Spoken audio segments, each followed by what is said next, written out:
유라시아 대륙 14,400km 특급 열차 여정을 마치고 이 자리에선 김창범입니다. 유라시아 하면은 어떤 이미지가 떠오르시나요, 여러분? 광활함, 먼, 낯선 또는 시베리아, 그런 이미지들이 떠오르지 않을까 싶습니다. 유라시아는 유럽과 아시아를 아우르는 하나의 대륙입니다. 세계 인구의 70%, 면적의 40%, GDP의 60%를 차지하고 있는 가장 큰 대륙이죠. 그러나 20세기 초부터 또 냉전이 계속되면서 동서 간의 대립이 계속되면서 사실은 그러한 연계와 연결이 사라져가면서 저희에게는 조금 먼 그리고 잊혀져가는 대륙으로 남아 있었던 것도 사실입니다. 그러나 최근에 들어서 중국과 인도의 부상 그리고 정보통신기술의 발달로 심리적인 거리감이 많이 줄어들고 있고 또 교통수단이 발달함으로써 지리적인 거리도 좁혀지고 있습니다. 이런 상황 속에서 최근에 들어서는 더욱 야심찬 프로젝트들이 진행되고 있습니다. 중국의 경우는 시진핑 주석이 2013년 가을에 1대1로 영어로는 원 벨트 원 로드라고 해서 과거에 실크로드 초원로를 따라서 있었던 부분을 21세기형으로 해서 실크로드 경제지대라고 해서 중앙아시아를 거쳐서 터키, 유럽의 서쪽 끝, 네덜란드까지 이어지는 새로운 성장 엔진의 지대를 추진하겠다는 구상을 발표했습니다. 동시에 원 로드, 일로라고 해서는 해상 실크로드입니다.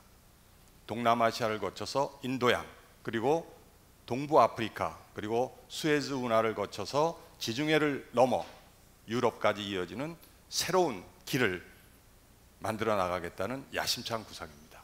이를 위해서 여러분 들어보셨죠? 아시아 인프라 투자은행 AIIB라고 하는 자본금 1,000억 규모의 새로운 투자은행을 창설을 이번 가을에 했습니다. 그 외에도 브릭스라고 해서 브라질, 러시아, 인도, 중국, 남아공 5개국이 하는 새로운 신개발은행도 마찬가지로 설립을 해서 자본 확충을 하고 있습니다. 중국뿐만이 아닙니다. 러시아의 경우도 푸틴 대통령이 직접 나서서 극동 개발을 부르짖고 있습니다. 사진에 보시는 그림은 푸틴 대통령이 바로 지난 9월 4일, 5일 블라디보스톡에서 신동방 정책을 강력하게 제시하기 위한 동방경제 포럼에 참석해서 기조연설을 하는 장면입니다. 극동은 러시아에게는 먼 땅이지만 18세기부터 계속 동진 정책을 펴왔고 최근에 푸틴 대통령은 블라디보스톡을 자유항으로 만들겠다는 구상을 발표를 했습니다. 블라디보스톡을 마치 홍콩이나 싱가포르와 같은 경제 자유지대화 하겠다는 그런 구상입니다. 여기 보시면은 저희의 시베리아 횡단철도와 한반도 종단철도 연결 사업도 극동 개발 사업의 한 부분으로 들어가 있습니다.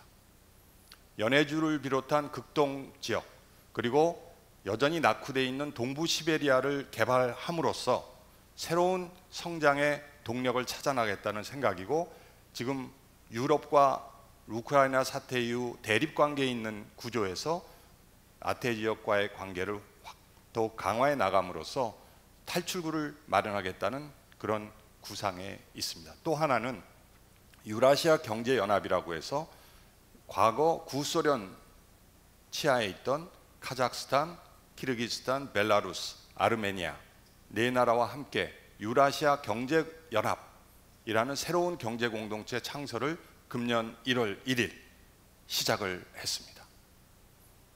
꿈틀꿈틀거리고 있는 움직임을 느낄 수 있을 겁니다. 저희의 경우도 이에 뒤처지진 않고 있습니다. 박근혜 정부 들어서서 유라시아 이니셔티브라는 새로운 국가 전략을 제창을 했습니다. 그림에서 보시다시피 시베리아 횡단철도가 유럽 철도하고 연결되는 새로운 실크로드 익스프레스라는 구상을 추진하겠다는 디자인입니다. 그래서 물류 교통 인프라 네트워크를 유라시아 전역에 걸쳐서 연결시켜 나가겠다는 생각입니다. 그리고 위로 보면은 지금 기후 온난화로 인해서 북극 항로가 열리고 있습니다. 저희 부산에서 베링 해협을 거쳐서 네덜란드의 로테르담까지 가는 항로가 열리고 있는 시점입니다. 그래서 그것 또한 바닷길을 거쳐서 유라시아의 연계를 뚫고 나가겠다 하는 그런 생각이죠.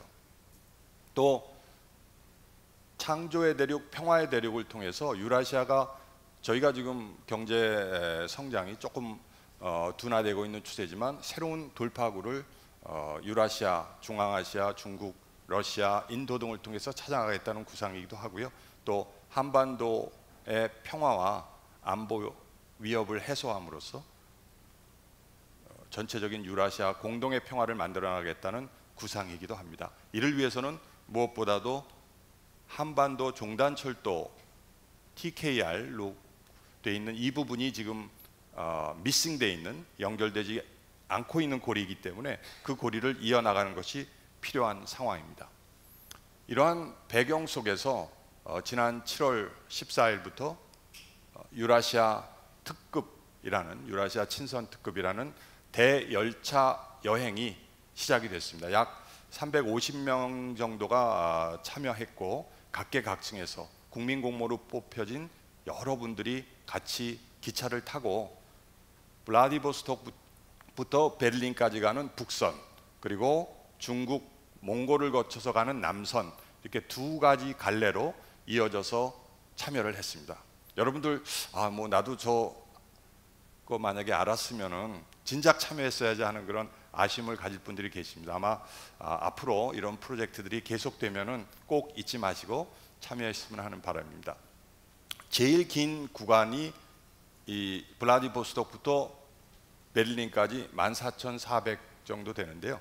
실제로 이 구간 중에서 저희가 기차 안에서 먹고 자고 한 거는 8일 정도입니다. 19박 20일 중에서 중간에 5개국 10개 도시에서 여러 가지 세미나나 문화 행사를 하면서 시간을 보냈기 때문에 기차 안에서는 8일을 보냈습니다. 그 중에서 3일, 약 66시간을 보시는 하바롭스크에서 이루크츠크, 이 구간을 저희가 마의 구간이라고 부릅니다. 기차 안에서만 66시간을 머무르는 거죠. 중간에 쉬지 않고. 그 안에 샤워 시설도 없습니다. 20-30명이 화장실 하나 쓰고 서로 민낯으로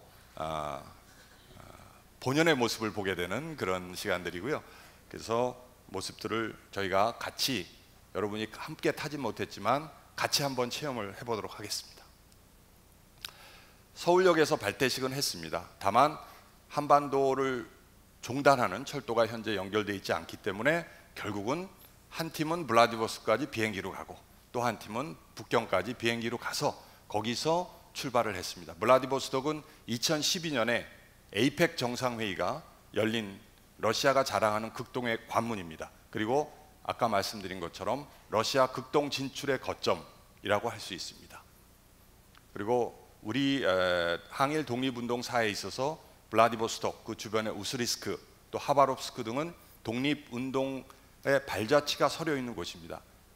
지금 이 장면은 이상설 열사가 이준 열사와 함께 헤이그 만국평화회의에 참석을 하셨던 분입니다. 그래서 거기 유허비가 남아 있어서 저희가 모두 함께 참배를 했습니다. 블라디보스톡 역이 시베리아 횡단철도의 출발점입니다. 여기 보시는 9,288 모스크바까지의 거리입니다. 9,288km까지 달려가면은 시베리아 횡단철도의 종착역이자 출발점인 모스크바까지 갈 수 있습니다. 저 기차를 타고 저희가 달려보도록 하겠습니다. 기차 안의 모습입니다. 매우 좁죠. 제 키보다 조금 작은 짧은 침대가 2개가 있는 게 특실, 그 다음에 4명이 같이 저 위에 2층 침대가 있는 게 4인실입니다. 그리고 보시다시피 화장실 하나에 보통 20-30명이 같이 쓰고요. 저기서 어떤 분들은 페트병에 물을 받아서 머리도 감고 샤워까지 하는 분들이 계신데 저는 사실은 3일 내내 한 번도 샤워를 안 하고 머리도 감지 않은 상태에서 지냈었습니다. 그리고 식당 칸의 모습이고요. 저녁에는 여러 가지 탤런트를 가진 분들이 많았기 때문에 콘서트도 하고 또 낮에는 인문학 강좌도 하고 중요 참석자들하고는 대화의 시간도 가졌습니다. 여기는 남성 구간의 베이징과 울란바토르의 모습입니다. 울란바토르의 경우는 한몽골 외교관계를 수립한 지 25주년이 되는 해여서 각종 세미나하고 축제 행사 열렸고요. 중국과는 아까 말씀드린 1대1로 중국이 구상하고 있는 유라시아 구상과 우리의 유라시아 이니셔티브를 어떻게 접목시키느냐를 갖고 세미나도 가졌습니다. 이르쿠츠크는 시베리아의 가장 오래된 도시입니다. 400년 전부터 생기고 바이칼호에 붙어 있는 곳이고 어떻게 보면은 교통의 요충지라고 할 수 있습니다. 여러분이 보시는 바이칼호는 세계에서 가장 오래된 호수고 수심이 1742m로 가장 깊은 호수입니다. 그리고 면적 자체는 한반도의 3분의 1 크기라서 가장 긴 거리로 따지면 660km에 달합니다. 그러니까 호수라고 하기에는 너무나도 크고 광대하다 이렇게 느낄 수 있을 겁니다. 얼음장같이 물이 차서 저도 30초 이상 발을 담글 수가 없었던 추억이 있습니다. 그리고 노보시비르스크는 새로운 시베리아의 도시라는 곳입니다. 이곳은 철도 교통의 중심지여서 가장 지금 요새 급성장하고 있는 도시이기도 하고요. 예카테린부르크는 옆에 보시는 유럽과 아시아의 경계 지역입니다. 보통 우랄 산맥을 유럽과 아시아의 경계로 구분을 하는데 바로 우랄 산맥 옆에 있는 도시입니다. 그래서 한쪽은 유럽, 한쪽은 아시아라고 구분을 짓습니다. 그렇지만 사실은 가서 보면은 아무런 경계도 없습니다. 오로지 저 탑 하나밖에는 없는 그런 곳입니다. 그리고 올해가 한 러시아 수교 25주년이 되는 해입니다. 그래서 모스크바에서는 한러 대학생 간의 대화 행사와 또 친선 음악회가 열렸습니다. 보시면은 세계적인 우리 소프라노 조수미 씨가 나와서 같이 연주를 독창을 하셨고요. 지금 모습이 크레물린 옆에 성 바실리 대성당입니다. 다음은 시베리아 횡단철도 구간을 마치고 폴란드의 바르샤바로 향했습니다. 폴란드는 지금 현재 동부 유럽에서 가장 성장 속도가 빠르고 우리 기업들의 동부 유럽 진출의 거점 국가입니다. 그렇지만 저희가 이번에 중점을 둔 것은 독일과 폴란드가 1, 2차 대전을 끝내고 어떻게 역사적인 화해를 했는지 그 부분에 중점을 맞췄습니다. 지금 참배를 하는 모습이 나오는데 2차 대전 당시에 폴란드에 있던 유태인들이 유태인 게토에서 봉기를 했다가 참혹하게 독일군에 짓밟힌 적이 있는 게토 봉기 영웅 기념비입니다. 이곳에서 바로 1970년 빌리 브란트 서독 총리가 무릎을 꿇고 유태인에게 자기들이 했던 죄를 속죄하는 사죄의 표시를 한 곳입니다. 역사적인 장소입니다. 바로 그 장소에서 저희들도 같이 당시에 외교부 장관 또 폴란드 외교부 장관이 같이 참배를 하고 독일과 폴란드 간의 화해 역사를 과연 동북아시아에 접목시킬 수 있을까? 우리가 그러한 화해 과정을 우리가 어떻게 하면 이쪽 동아시아 지역까지 가져올 수 있을까에 관한 토론회를 가졌습니다. 그리고 여정의 마지막은 베를린입니다. 올해가 독일이 통일된 지 25주년이 되는 해입니다. 1989년 베를린 장벽이 무너지고 그 다음에 독일이 통일이 됐습니다. 통일의 상징, 동서독 상징인 통일의 상징인 베를린에서 저희가 한독 대학생들 간에 통일에 관한 대토론을 가졌고요. 그 다음에 통일을 기원하는 행진을 독일에 있는 주민들, 독일에 있는 우리 교민들 다 함께 브란덴부르크 광장, 저기 보시는 승리의 여신이 사두 마차를 끌고 가는 모습이 있는 광장의 개선문처럼 보이는 곳이 브란덴부르크 문입니다. 브란덴부르크 광장이 독일 통일을 상징하고 있습니다. 그래서 거기에 마지막에 한독 친선 음악회를 가졌는데요. 거기서 저희가 태극기를 펼쳤습니다. 이 태극기는 6m, 9m 아주 대형 태극기입니다. 저희가 그냥 제작한 태극기가 아니고 저희 참가한 300명의 대표단, 또 독일, 프랑스, 독일, 폴란드, 러시아의 각 만났던 분들이 희망의 메시지, 통일에 대한 기원을 담은 메시지를 하나하나 적은 거를 1000개를 모아서 조각조각 이은 태극기입니다. 여러분들 상상하시겠지만 저 태극기만 해도 얼마나 힘이 많이 들어서 어떤 분들은 밤새 매일 바느질만 했었습니다. 그래서 그 태극기를 저희가 하고 나서 지금은 독립기념관에 헌정을 했습니다. 이걸로써 여정은 끝났습니다.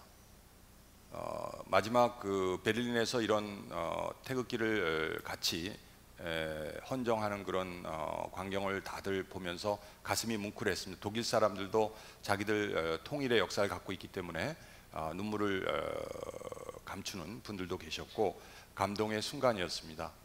저희가 어떻게 보면 분단 70년 동안에 이제 광복 70주년, 올해 분단 70주년이 됩니다. 근데 분단이라는 상황이 오래되다 보니까 저희가 이번에 갔던 길은 1907년 헤이그 만국 평화회의에 참석하기 위해서 이준 열사, 이상설 열사, 이휘정 열사가 블라디보스톡을 출발해서 헤이그까지 기차를 타고 갔던 그 길입니다. 또 1936년 마라토너 송기정 선생님이 베를린 올림픽에 참석하기 위해서 바로 부산에서 기차를 타고 경성을 거쳐서 베를린까지 티켓팅을 했습니다. 저희가 분단 70년 동안에 그러한 기억이 사라져 버렸던 거죠. 잃어버린 대륙, 사라진 기억, 우리의 생각의 지도 속에서 그 부분을 일깨워야 되는 게 아닌가. 그것이 바로 저희가 이번에 친선특급을 기획하고 추진한 이유라고 할 수 있습니다. 꿈을 다시 되살리자 하는 것이 저희들의 목적이었죠. 그래서 현재 추진하고 있는 것은 아까 말씀대로 북극항로, 또 시베리아 횡단철도, 중국 몽골철도와 어떻게 하면 한반도 종단철도를 빨리 연결시킬 것인지, 그리고 시범 사업으로서 러시아와 북한의 접경 지역인 나진 하산, 북한의 나진항과 러시아의 하산이라는 도시를 현재는 철도가 연결이 됐습니다. 연결이 돼서 최근에 들어서 러시아산 석탄을 나진이라는 북한의 항구에 가져와서 거기서 포항으로 컨테이너선으로 수송을 하기 시작을 했습니다. 시범 사업이지만. 그래서 하나하나 이런 구체적인 꿈을 실현하기 위한 초석들이 다져지고 있습니다. 그리고 8월 5일 저희 보시면 의정부에서 신탄리를 거쳐서 백마고지역이 있습니다. 저희 경원선의 가장 북쪽에 위치한 역인데 거기서부터 바로 비무장지대 바로 직전까지 9.3km를 연결하는 보건공사의 착공식이 있었습니다. 바로 한 달 반쯤 전이죠. 그래서 그 부분이 연결이 되면 나중에 비무장지대 넘어 북측 구간에 미연결 구간이 만약에 이제 남북 간의 합의를 거쳐 연결이 된다면은 바로 경원선이 돼서 원산까지 갈 수 있는 철도의 길이 열리게 됩니다. 지금 중국의 경우는 저기 보시는 장춘부터 훈춘까지 고속철도를 지금 10월 1일 날 개통하게 돼 있고요. 선양에서 단동, 바로 북한 신의주 인접해 있는 경계도시인 단동까지도 고속철도가 개통이 됐습니다. 압록강변과 두만강변에 이미 중국의 고속철도망이 금년 말이면 다 마련된다고 보시면 됩니다. 이제 남은 것은 북한과 어떻게 철도를 연결하고 도로를 연결하고 우리들의 왕래를 가능케 하느냐 하는 부분이죠. 마지막으로 이제 저희가 해단식의 모습입니다. 해단식을 저희가 일부러 도라산역, 경의선의 가장 마지막 역이라고 할 수도 있지만 우리로서는 북한으로 가는 첫 번째 출발역입니다. 거기서 해단식을 가지면서 기념으로 저희가 우리 코레일에서 서울 베이징 베를린, 또 서울발 블라디보스톡 베를린으로 가는 가상 티켓입니다. 이 티켓을 저희가 서울역에 가서 끊을 수 있으면 얼마나 좋을까요? 그런 날을 위해서 우리 모두 더 힘을 합쳐야 될 때라고 생각을 합니다. 미래는 꿈꾸는 자의 것이라는 말이 있습니다. 진정한 여행의 발견은 새로운 풍경을 찾는 것이 아니라 새로운 시야를 얻는 것이다 하는 얘기가 있습니다. 이번 여행을 통해서 저희가 멋진 시베리아의 초원도 보고 아름다운 도시들도 보고 많은 따뜻한 러시아 사람들도 만났지만, 더 중요한 것은 저희가 앞으로 꿈꿔야 할, 그리고 그동안 우리의 생각지도에서 멀어져 갔던 유라시아를 되찾는 것, 이 아니었나 하는 생각입니다. 감사합니다.